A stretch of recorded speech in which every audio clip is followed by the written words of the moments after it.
भक्त को बचाने धरती पर आए स्वयं महादेव शिव शंकर और कहा भक्त से कि डर मत, मैं अभी आया। दोस्तों, इस घटना की पूरी सच्चाई जानने के लिए आप हमारे वीडियो को अंत तक जरूर देखिएगा। नमस्कार, मैं हूं सुदेश कुमार और मृत्युवाणी चैनल में आपका स्वागत है। दोस्तों, यह घटना है उत्तर प्रदेश के सुरेंद्र जी ने हमें लिखकर भेजी है। उन्होंने आप बीती अपने साथ जो घटना घटी है उनके पिताजी के साथ, वो हमें लिखकर भेजा है। तो दोस्तों, इसके बारे में हम यहाँ पे चर्चा करते हैं। सुरेंद्र जी जो कि अपने घर में अपने पिता के इकलौते पुत्र हैं और सुरेंद्र जी खुद प्राइवेट जॉब किया करते हैं। दोस्तों, प्राइवेट जॉब में ज़्यादा व्यस्त होने के कारण उन्हें ज़्यादा छुट्टी भी नहीं मिल पाती है और ना ही वो अपने पिता के पास ज़्यादा समय गुजार पाते हैं। और दोस्तों, उनके जो घर की हालत है वो ना ज़्यादा अमीरी है और ना ही ज़्यादा गरीबी है, यानी कि मध्यवर्तीय परिवार है। उनके जो पिता हैं वह भोलेनाथ के बहुत ही ज़्यादा भक्त हैं और भोलेनाथ का नाम रात दिन रटा करते हैं। दोस्तों, एक दिन उनके पिता ने सुरेंद्र से कहा कि बेटा, मैं केदारनाथ की यात्रा करने के लिए जाना चाहता हूं, तुम मेरी यात्रा के लिए बंदोबस्त करवा दो। उसका जो बेटा था सुरेंद्र, उसको वहां से छुट्टी नहीं मिलती थी जॉब से, और ज़्यादातर तो सुरेंद्र का पिता यही कहता था कि बेटा तू मेरे साथ चल और मुझे केदारनाथ की यात्रा करवा कर लेकर आ, मेरा ये सपना है। लेकिन सुरेंद्र को ज़्यादा छुट्टी नहीं मिलती हैं और जॉब जाने का भी डर बना रहता है, क्योंकि प्राइवेट कंपनी में जॉब है उसकी। लेकिन दोस्तों, सुरेंद्र जी तोड़ कोशिश करता है पिता को केदारनाथ की यात्रा करवाने के लिए, और उसके पास पैसे भी इकट्ठे नहीं हो पाते हैं। फिर धीरे धीरे सुरेंद्र धीरे धीरे करके कुछ पैसे जमा करके वह केदारनाथ जाने के लिए, अपने पिता के लिए, यात्रा के लिए कुछ पैसे इकट्ठा कर लेता है। और अब सुरेंद्र कहता है कि पिताजी, मुझे तो छुट्टी नहीं मिली, लेकिन आपकी यात्रा का बंदोबस्त मैंने कर दिया है। अब सुरेंद्र के जो पिताजी थे वो बहुत ही ज़्यादा बुजुर्ग थे, ना ही फ़ोन चलाना जानते थे, ना ही ज़्यादा पढ़ना लिखना जानते थे, यानी कि घर से बाहर कम निकले थे।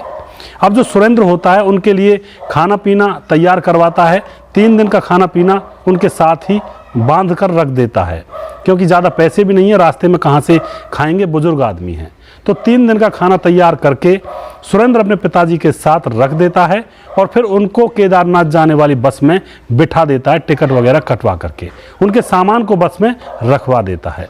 दोस्तों, उसके बाद क्या होता है, उसके बाद जो सुरेंद्र के पिताजी थे वो भोले शंकर में लीन हो जाते हैं बस में बैठे बैठे, और बस चल पड़ती है केदारनाथ धाम की तरफ।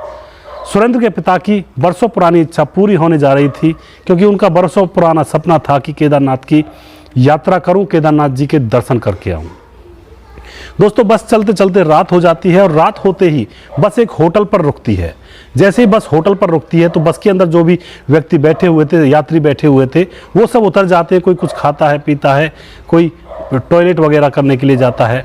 तो उनको देख करके सुरेंद्र के पिताजी भी बस से उतरते हैं और टॉयलेट करने के लिए होटल के पीछे चले जाते हैं।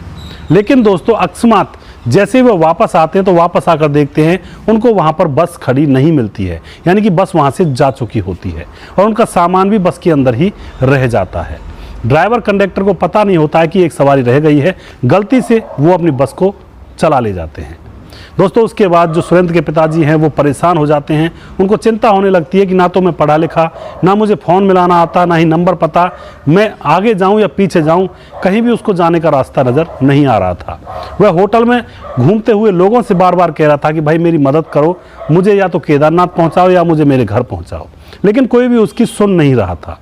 दोस्तों, जैसे कोई भी उसकी नहीं सुन रहा था तो फिर वह सारी चीज़ें भूल करके, वह तो रोज़ अपने भोलेनाथ का भजन किया करते थे, तो इसी तरह से वह सारी चीज़ों को भूल करके वहीं पर होटल के अंदर एक जगह पर बैठ करके आलती पालती मारकर भोलेनाथ के भजन में मग्न हो जाते हैं। उसके बाद क्या होता है दोस्तों, कुछ देर बाद वहाँ एक लग्जरी गाड़ी आकर रुकती है और उसमें से एक नवयुवक उतरता है और सीधा बाबा के पास जाता है और कहता है, बाबा आप ऐसे परेशान से क्यों बैठे हुए हो? तो जो बाबा होता है वह बताता है उससे कि बेटा, मेरी बस छूट गई है और अब मैं ना आगे जा सकता हूँ ना मैं पीछे जा सकता हूँ, मुझे ज़्यादा कुछ पता भी नहीं है, ना मुझे फ़ोन मिलाना आता है, ना ही मेरे बेटे का फ़ोन नंबर मुझे मालूम है। उसके बाद क्या होता है, जो वह नवयुवक होता है वह बाबा से कहता है, कोई दिक्कत नहीं बाबा, आप मेरी गाड़ी में बैठिए, मैं आपको बस के पास ले चलता हूँ, रास्ते में जा रही होगी, मैं उसको ढूंढ लूँगा और तुम्हें बस में बैठा दूंगा। बाबा उसकी गाड़ी में बैठ जाता है और अब वह नवयुवक बस के पीछे पीछे चलने लगता है। कुछ दूर जाकर वह बस के पास पहुंच जाते हैं और अब वह नवयुवक ये कहता है बाबा से कि अब बाबा तुम बस में नहीं जाओगे, अब तो मैं केदारनाथ की यात्रा मैं खुद करवा कर लाऊंगा, और उसके सामान को बस में से उतार लेता है और गाड़ी के अंदर रख लेता है। अब वह नवयुवक उस बाबा को अपने साथ केदारनाथ ले जाता है और अच्छी तरह से सारे मंदिर दिखाता है और खूब भ्रमण वहाँ पर करवाता है। जब वहाँ पर पूरा भ्रमण हो जाता है तो वापस उसको ला करके उसके गांव के नज़दीक से एक टैक्सी में उसके घर के लिए रवाना कर देता है। और जो बुजुर्ग होता है वह कहता है कि बेटा तुमने मेरी इतनी मदद की है, ऐसा तो अपने बेटे भी नहीं करते, मेरे बेटे को भी फुर्सत नहीं थी जॉब से और तुमने अनजान होते हुए मेरी इतनी मदद की है, तुम मेरे घर चलो। लेकिन वह नवयुवक ये कहता है कि मुझे कुछ काम है बाबा, आप जाइए, मैं घर किसी दिन फिर आऊँगा, मेरे पास फ़ोन आया किसी का अर्जेंट काम है। तो दोस्तों वह उस बाबा को वहाँ पर बिठाकर वह वहाँ से रवाना हो जाता है। बाबा अपने घर आ जाता है, आकर के सारी घटना अपने बेटे को बताता है। तो दोस्तों आप क्या कहना चाहोगे इस घटना के बारे में? आपके विचार क्या हैं? क्या वह नवयुवक भोलेनाथ का रूप था या फिर वैसे ही अकस्मात कोई आ गया था? बाबा का ये कहना था कि आज के ज़माने में अपने बच्चे तक इतनी परवाह नहीं करते जो एक अनजान आदमी ने मेरी इतनी परवाह की। तो आप क्या कहना चाहोगे? क्या वह भोलेनाथ का आशीर्वाद था या फिर वह अकस्मात ऐसे ही एक घटना घट गई थी? आप अपनी राय कमेंट बॉक्स में ज़रूर लिखें।